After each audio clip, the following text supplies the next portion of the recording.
Je m'appelle Marc-Henri Froin, je suis le CEO et fondateur de Nirio, une entreprise qui souhaite démocratiser la robotique collaborative. Donc c'est une entreprise que j'ai créée début 2017. J'ai toujours été un fan d'électromécanique en tout genre, c'est-à-dire que tout petit je bricolais, etc. Et en fait, du coup, je me suis assez naturellement tourné vers des études d'ingénieur. Et donc voilà, je me suis lancé dans Nirio juste après ces études-là. Je me suis rendu compte que cette plus-value que pourra apporter la robotique au monde de demain est énorme.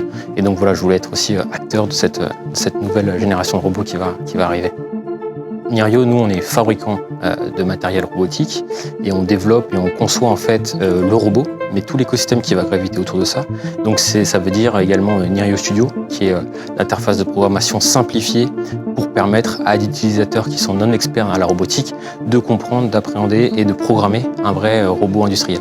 En fait, on vend maintenant à peu près 70% à l'export, donc on a plein d'exemples un peu partout. On vend dans des universités françaises pour former justement cette robotique.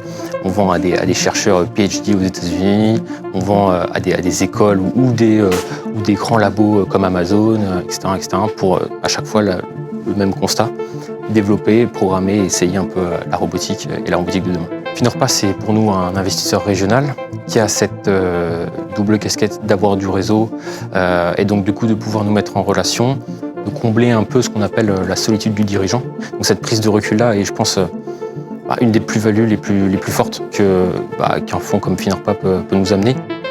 C'est sûr qu'il y a aujourd'hui un sentiment de fierté du travail accompli. Ce qui est chouette aussi, c'est de voir en fait des évolutions. Donc tout ça lié effectivement maintenant à une belle équipe, recrutement et tout ça fait que voilà, je pense que c'est une belle aventure qu'on vit aujourd'hui.